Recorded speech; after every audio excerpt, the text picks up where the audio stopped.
This is CBS News Bay Area with Juliette Goodrich. Hello. You might call it anxiety and frustration in Oakland tonight after yet another brazen act of gun violence, and this time shots fired on the campus of Skyline High School. Thankfully, no one was hurt, but the incident certainly rattled nerves, with district officials now begging for the violence to stop. We at Oakland Unified School District absolutely call on everybody to stop engaging in violence in all its forms. Whatever the conflict that you might have, whether it's in the city or anywhere else, it's not worth the consequences. So please, please stop. We now know Oakland's been trying to get a handle on crime and violence for years, but this is the second report so far this week that has kids and parents certainly afraid for their safety. So Ann Makovic joining me in studio now with the latest on both. Yeah, let's start with the latest from Skyline High School today. A gun was found on campus and at least one shot was fired there on campus. 2 people were arrested. The good news is that nobody was actually injured in this shooting. It all started just before 11:30 this morning with those reports of shots being fired at the high school that is just west of the East Oakland Hills. So the school was immediately placed on lockdown. Kids barricaded in their classrooms for about 2.5 hours. Officers from the CHP, Alameda County Sheriff's Office, and the Oakland PD started looking for evidence, and that is when they found that gun. Outside, parents lined up, scared, waiting for information on when and how their kids would be released. When it went down, everybody was just running, and they was telling us, you got to go on lockdown, stay in the classrooms. I was scared for my life. My kids are not coming back to school this week, and they won't be here next week. They won't be here until we get some actual information. So there's a lot we don't know right now, including anything about the people arrested. Police are not releasing any information on them, including whether or not any students were involved, nor any details on the exact location of the shooting on campus, though one student we talked to said it was near the theater. And gun violence forced an Oakland youth football team to abandon its field at Casa Verdes Park. Parents tell us there were 2 recent shootings in the area, both when the team was practicing. Several homes and cars were hit in one instance. Nobody was injured, but the team was obviously so shaken up. They played their last game over the weekend in Santa Rosa, an hour away, instead of at their home field. I know a lot of our kids are traumatized. They're PTSD. A lot of them are losing sleep. The parents are terrified to even drop their kids off now at practice.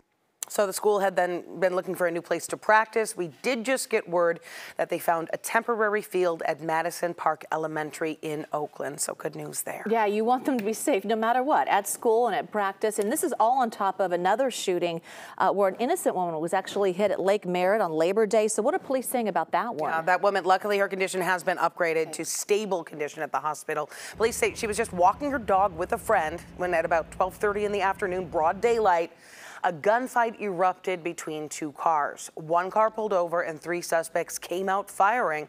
Police recovered almost 30 bullet casings at the scene. And again, she had nothing to do with this and nothing to do with any of the shooters. She was just simply passing by. Yeah, in the area. All right, any response from the mayor?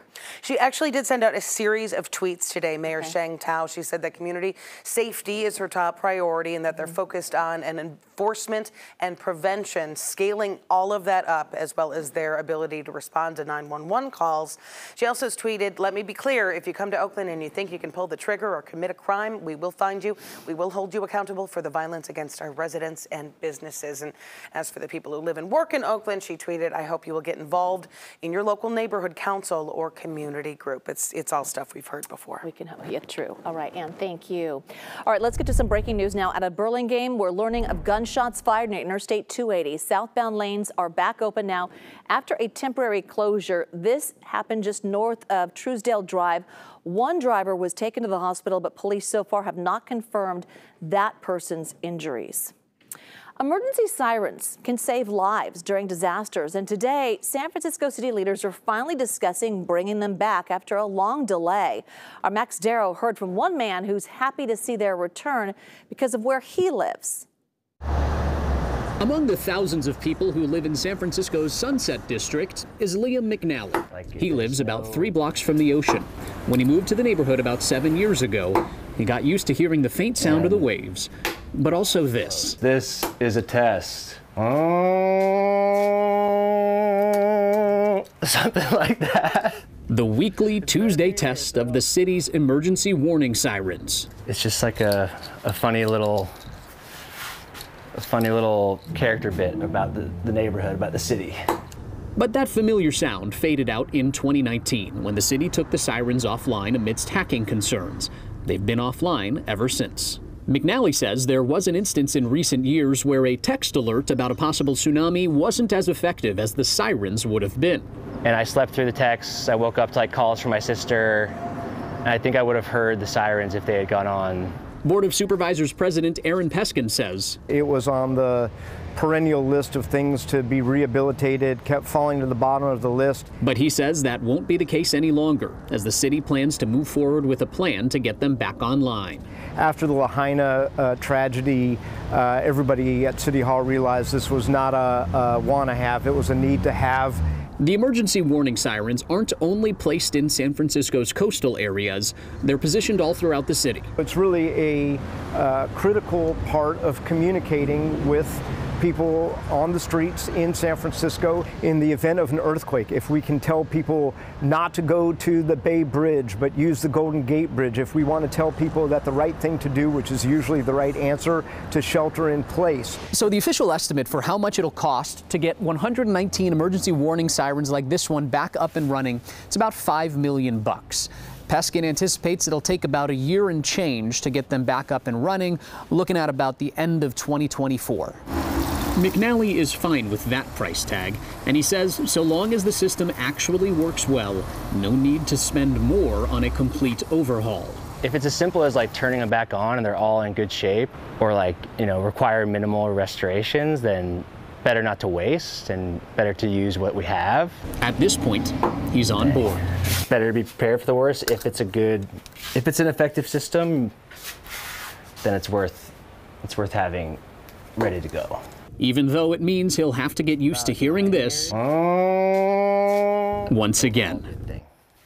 By the way, these sirens have been around for around 70 years. In addition, supervisors today are also looking at upgrading codes for sprinkler systems to better prepare for emergencies.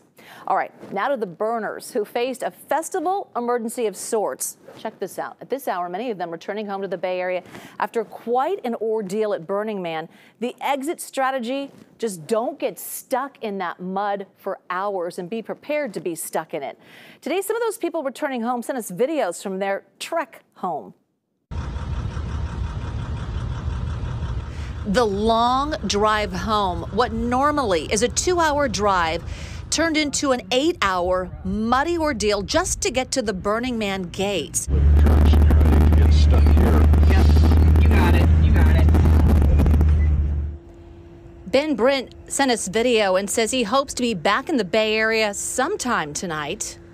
We made it through the rain, the mud, and waited out until it was safe enough to drive. And these are what our shoes look like. Alicia from San Francisco says she spent most of the day cleaning off mud. Now. We got off a bunch of the mud, are able to let them dry out a bit. Everyone was sort of, doing different things to try and get out, taking different routes. We saw this graveyard, literally a graveyard of RVs and cars stuck.